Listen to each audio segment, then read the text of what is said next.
we have this old sewing machine base, and I want to make a top for it. So we can have a little table right here.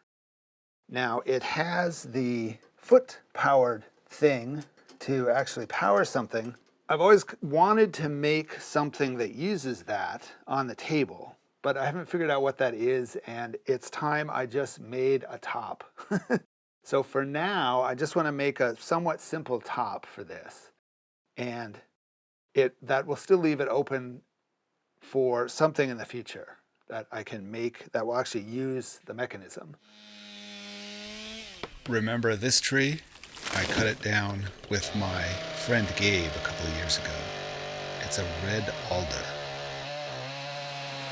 One of the side pieces I had cut up on the bandsaw and had made a nice slab out of. And I thought I could use a piece of this to make the tabletop for the sewing machine stand.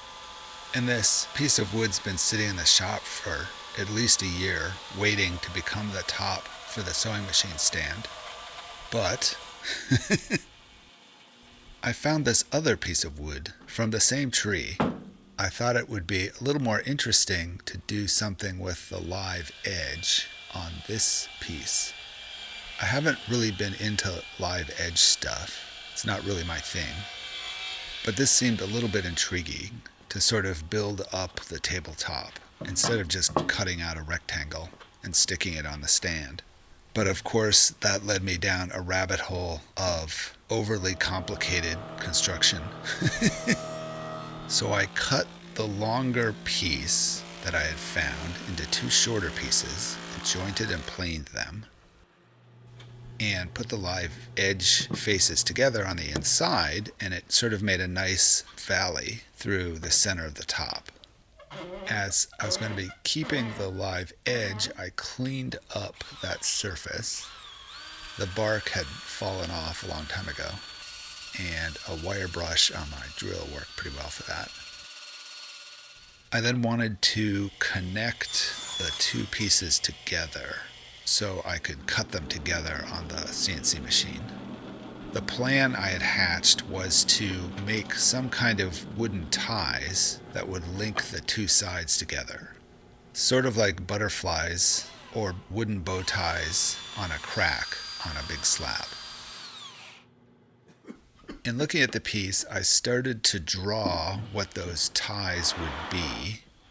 I didn't really want to do a bow tie shape, and I started to draw sort of a cartoony bone shape. And then I wondered if it'd be interesting to just trace an actual bone and make it so that the bones connected that gap in the wood. So I found a femur bone, and I traced that, and I made something that would work with the router bits. And I laid those out in a little system that would cover the gap between the two halves of the slab. I wanted something darker than the red alder, so I found a piece of walnut. I think this is also from a tree I cut up with my friend Gabe. And I cut out the bone shapes first, so the positives, and I wanted them to be as tall as possible. So I think they're just about an inch, possibly a hair less. I cut those pieces out on the bandsaw. I've learned that it works a little bit better to mirror the positive pieces and then flip them over so they go into the cutouts upside down, as there tends to be a tiny amount of a taper from the top and the bottom, just from the flex or the wear in the router bit. And I sanded off some of the fuzzy bits on the bones. Then I could bring the slab back over again, and I got it square to the table. The pieces that I used to connect the two halves together, I also used as the hold down locations on the CNC machine. Now I cut out one space for the first bone, and I cut it a little small to begin with. and I see if one of my cutouts will fit into that space. It won't usually because it's a little bit small. Then I can take larger and larger finishing passes to make that cutout bigger until my shape fits into that cutout. I think with this I ended up with a 13/1000th of an inch offset. So the hole is 13/1000ths bigger than the bone. And this is due to the router bit being that much smaller than a quarter of an inch. And just the fuzziness in the wood. Then I could cut out the other bones. And once it's all set up, it goes rather quickly. And I did the roughing passes first. Then I could do a finishing pass. So this is actually going to be the bottom of the table. So all of this nice bone work you're not really ever going to see. And what you'll see is the beams or sort of bridges of the bones coming through the valley between the two slabs from the top.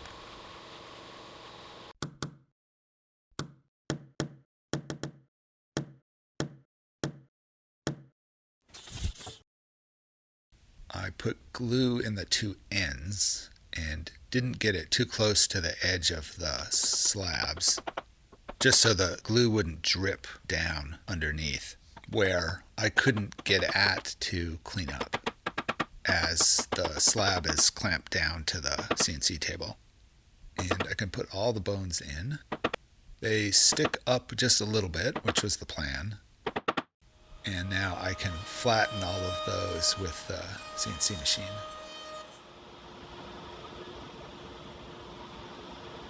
The brush really helps keeping the sawdust spray down to a minimum. I think I shortened the bones with one pass and then did a pass over the entire slab. I probably could have gotten away with just doing one pass, but this was a little safer. I can pull the whole piece off, and you can see what the top's going to look like. So I took a photo from a long ways away and got a nice flat image of the top. And with that, I could do a drawing of the shape of the valley between the two pieces. So my idea for the top was to cut out a space for a piece of plexiglass and have that piece of plexiglass fit in to the gap between the two halves of the table. It's sort of the cheap version of doing one of these resin pour tables. So I cut out the plexiglass first, and I had a little knot that I wanted to cover with plexiglass as well. So I cut out a piece for that. And I did the plexiglass first, as that was going to be the positives. Then I could cut the space into the slab afterwards. And I could make sure my drawing was about right. I ran a pass that followed the edge of the gap just to make sure my drawing was right and that I had everything set in the right place. And it seemed to be pretty good. I had only one chance to make this cut. Then I cut out the space for the plexiglass, which, once it was all set up, went really quickly. And it was the same thing with the bones, where I cut it a little bit small and then I made it bigger and bigger until it fit. So in the end, this plexiglass is just going to sit there. There won't be any glue or anything. I want it snug enough that it won't come out. And I cut out the pocket for the plexiglass cover over the knot. And that I had to fit but not put in, because my fear was once I put that piece in, I wouldn't ever be able to get it out. I didn't want it to be in place just yet. I took the table off. Now what I want to do is cut the entire piece down to the final size to kind of figure out where that final shape is going to be within the tabletop. So I brought the sewing stand out to the shop so I could be absolutely sure of everything, even setting up where it's going to go on the bottom and figuring out where I wanted to cut. So I started by cutting, I think, 2 inches off of one side, then cutting a 16-inch width for the entire piece. I could clean up those cuts. Then I wanted to cut the length so that it was exactly the same as the plexiglass. So I figured out where that was going to be, and I made that cut on each end. The first one I had to do a couple of times to kind of sneak up on that dimension. It ended up working just fine in the end.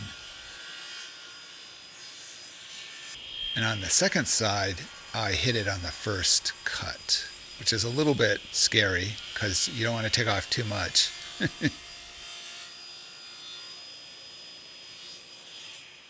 Then I can put it together, kind of get a sense of what it's going to look like.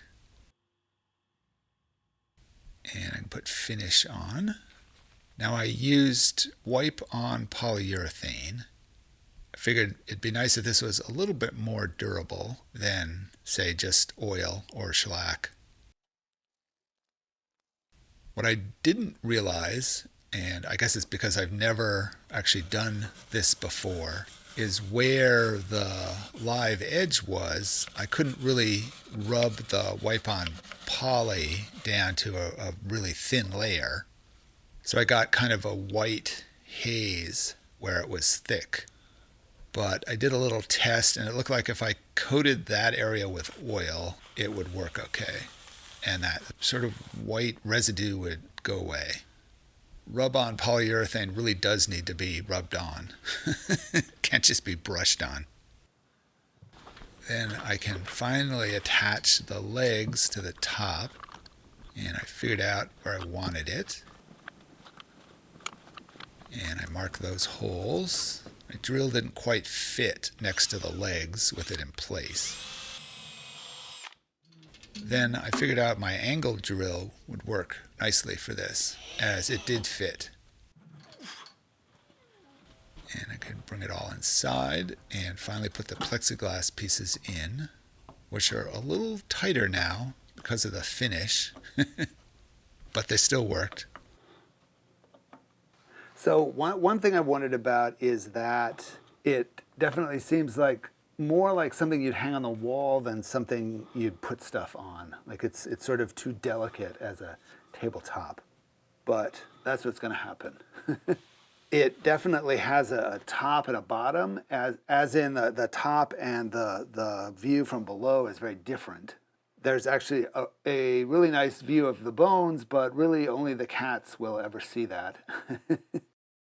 And then in making the mechanism go, one thing I thought of that'd be cool is if when you use the foot pedal, little fish swim within the river.